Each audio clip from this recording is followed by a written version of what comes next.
Rushendale, 1700s. Alexis got the first note a week after it happened. It was when Cole, her boyfriend for a month, best friend for life, had taken the blame for some terrible thing Alexis had done. Again. This time, though, the consequences were irreversible. Alexis had killed 3 people. Cole knew he would be hanged, but he covered for her anyway. The law enforcement had forced her to watch as the life drained from his eyes, which found hers at the last minute as he choked out the word, "Run." And run she did.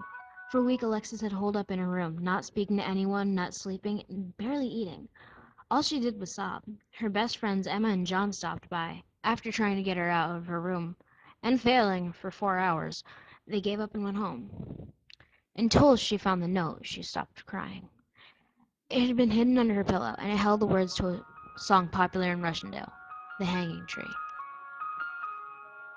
Are you coming to the tree where they strung up a man they say murdered 3? Strange things did happen here, no stranger would it seem if we met up at midnight in the hanging tree. Alexis brushed it off as a cruel joke played by the only Sill left alive, Leonard Sill. It would be just like him to use her pain for a quick laugh. The first time in a while she got some sleep. She still felt waves of guilt crashing over her like waves in the sea. She woke in the morning to white. For a blissful moment she thought she had died, and Cole would pop out of nowhere any second. Then she realized it was just a piece of paper placed across her eyes. She crumpled it up and threw it away in disgust.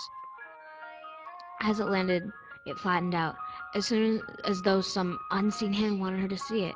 She complied with whatever it was. Are you coming to the tree where the dead man called out for his love to flee?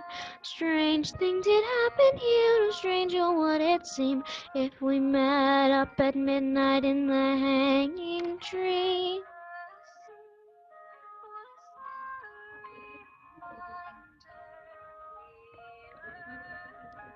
This one creeped her out more than the last. It was only because of the initials at the bottom of the page. They were next to a heart. C.R. C.R. Cole Robinson. No! Alexis refused to believe that her dead boyfriend was leaving her notes from beyond the grave. She did not need that false sense of hope.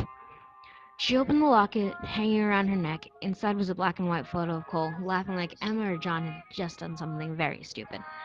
"I miss you. I'm so sorry," Alexis whimpered, feeling tears coming to her eyes. For the rest of the day she stayed right where she was, sobbing until no more tears would fall. She fell asleep clutching the locket tightly in her fist. She didn't want to wake up that next morning. She didn't want any more. And there it was, another note, lying innocently on the floor by her door. She picked it up gingerly, like it might explode in her hand.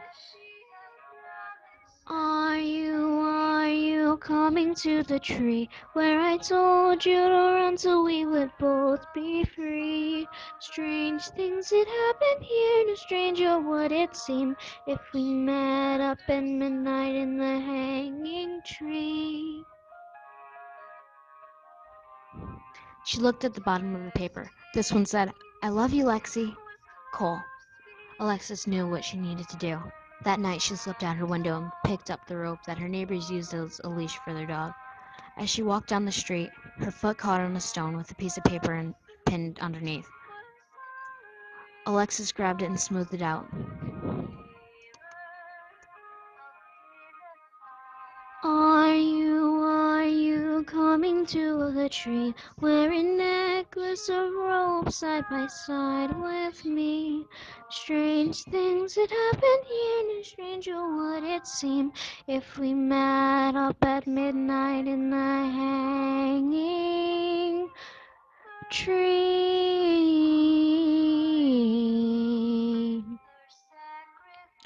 At the bottom it read, "Are you coming? Love, Cole." "I'm coming as fast as I can," she yelled, not caring if anyone heard. She quickened her pace. Alexis could see the gnarled oak up ahead. A glowing blue figure was sitting on one of the lower branches. Alexis started running to the tree, to death, to Cole. She reached the base of the tree in seconds and was proven wrong. The apparition was Cole. "Need a hand?" he asked breezily.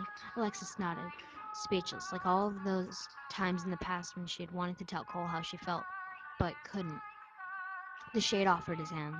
Alexis took it without hesitation and was pulled up onto the branch as she thought was weightless.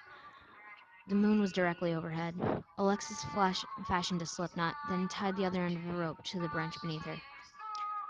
She pulled and tightened the slip knot around her neck, then flipped open her locket. That way everyone would know her reason for doing what she was about to do. "You'll stay?" she asked, uncertain for the first time that night. "Till the very end," her dead love assured her. Alexis managed one last smile, then dropped down from the branch. The rope tightening around her neck was terribly painful, but she didn't struggle. It was what she wanted. The last thing she saw was Cole's ghostly smile. Two spirits, red and blue, flitted from house to house around Rushendale, saying goodbye one last time before ascending to the other world both knew to be true. As they entered, they watched, amazed, as the rope burns and bruises faded from the other's neck. There, pain, sadness, and suffering didn't exist. The souls gathered there only knew love and happiness. The citizens of Rushendale found Alexis's body swaying next to Cole's in the gentle morning breeze. The mayor was summoned, and she declared a city-wide day of mourning. A joint funeral was held for the departed teens. Leonard Sills sat with Emma and John in the front row.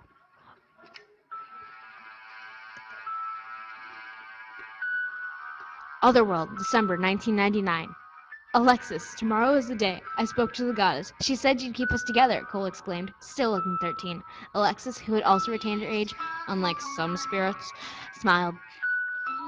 Tomorrow was the start of a new century. It was time to forget the tree. The next day, the goddess Nyx stood with the eager couple at the edge of the precipice.